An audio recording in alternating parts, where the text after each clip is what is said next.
¿Cómo están? Bendiciones. El día de hoy quiero hablar de un tema que yo considero que es muy importante, especialmente para aquellos que queremos agradarle a Dios, ¿verdad?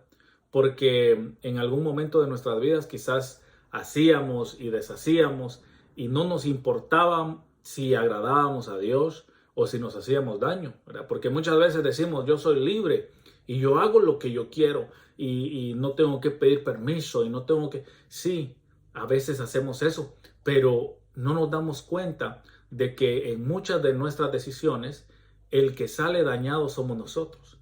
Porque es importante entender de que Dios es Dios y Él no necesita a uno de nosotros para seguir siendo Dios, ¿verdad? Pero nosotros sí lo necesitamos a Él para tomar buenas decisiones en nuestra vida.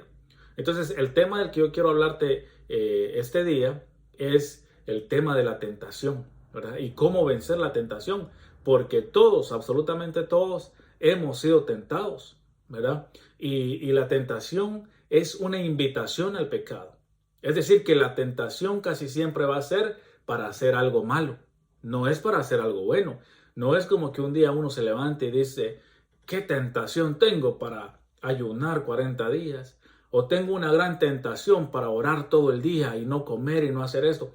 No, la tentación es para ir a perderse uno, para hacer cosas malas. La tentación es para ir a tomar, la tentación es para hacer cosas que no debemos, hacer cosas prohibidas, ¿verdad? Entonces la tentación es una invitación a hacer cosas que están malas, cosas que son pecado, cosas que nos separan de Dios, ¿verdad? Eso es la tentación.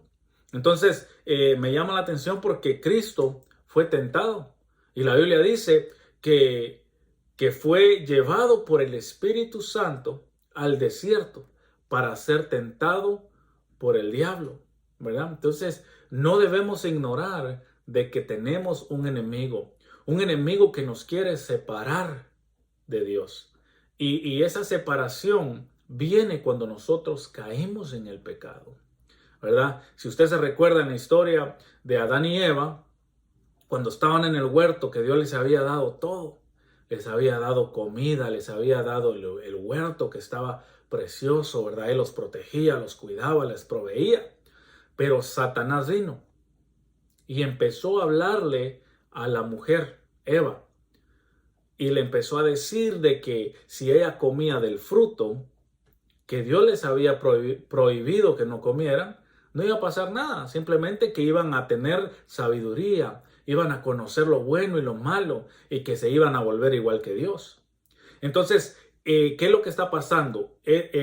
La serpiente le está extendiendo una invitación, ¿verdad? A hacer lo prohibido. Entonces, esa es la tentación, cuando hay una invitación a hacer lo malo, a hacer el pecado. Y el pecado es simplemente desobedecer a Dios.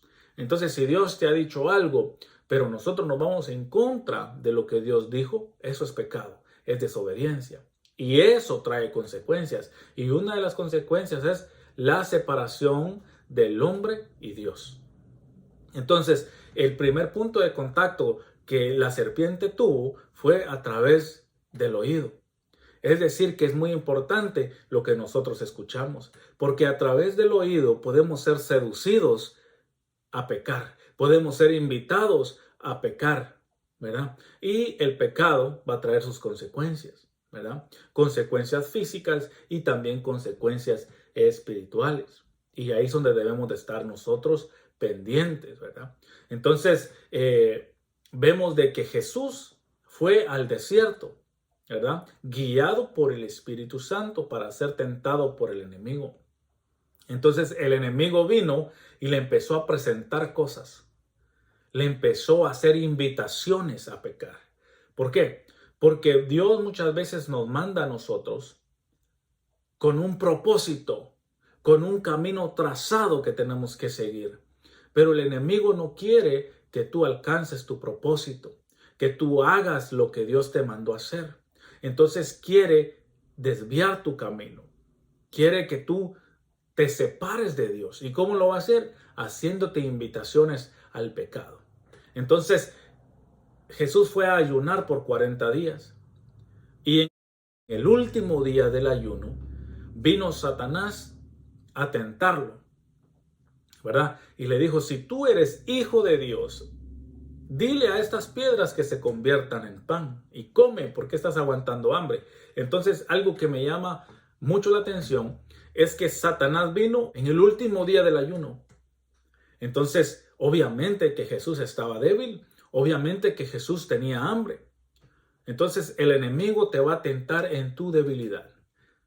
Entonces, una de las cosas que tenemos que hacer para vencer la tentación es primero debes de conocer tus debilidades, porque en tu debilidad es donde el enemigo te va a atacar, donde el enemigo te va a extender invitaciones para que tú caigas.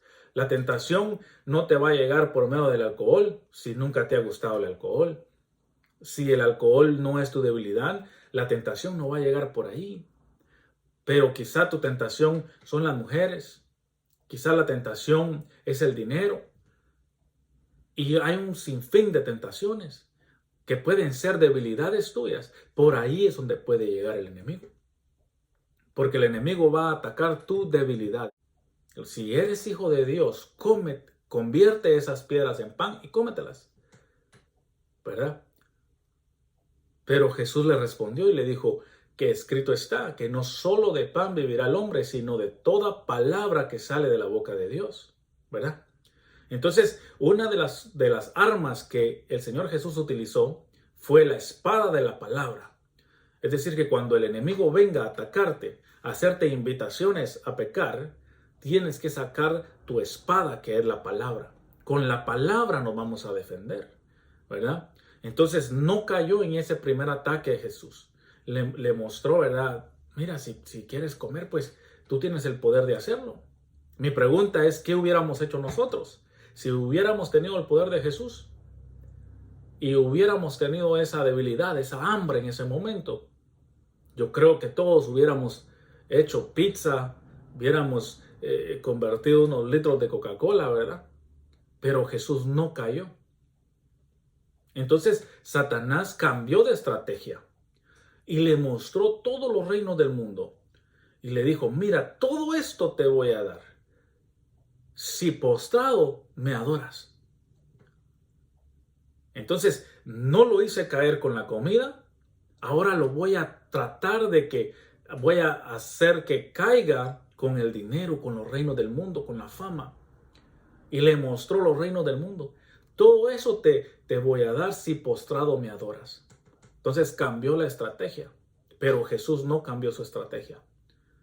Jesús le dice, no, porque escrito está que al Señor tu Dios adorarás y a Él solo servirás. Mire qué interesante. Entonces el enemigo seguía cambiando su estrategia, pero Jesús seguía firme, declarando la palabra. Y también le dice, mira, tírate desde aquí del templo, de la punta del templo, porque la Biblia dice que Dios va a mandar a sus ángeles para que te sostengan y que tu pie no tropiece en piedra. Y sí es cierto, la Biblia dice eso.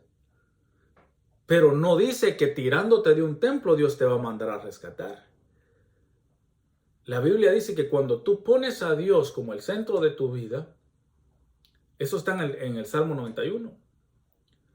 Si Él es el centro de tu vida, si te refugias en Dios, Él te va a proteger.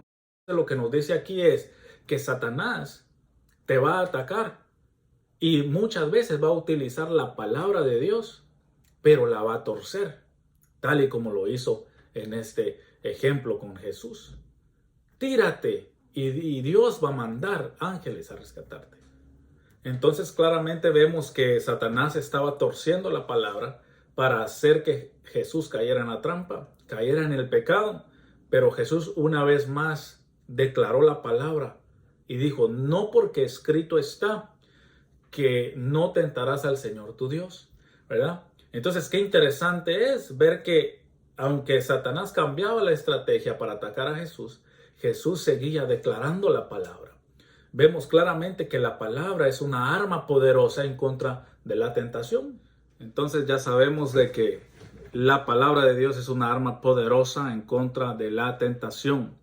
y sigamos peleando esta batalla sabiendo de que el que está con nosotros es mayor que nuestro enemigo y con la ayuda de Dios vamos a vencer todos esos ataques del enemigo.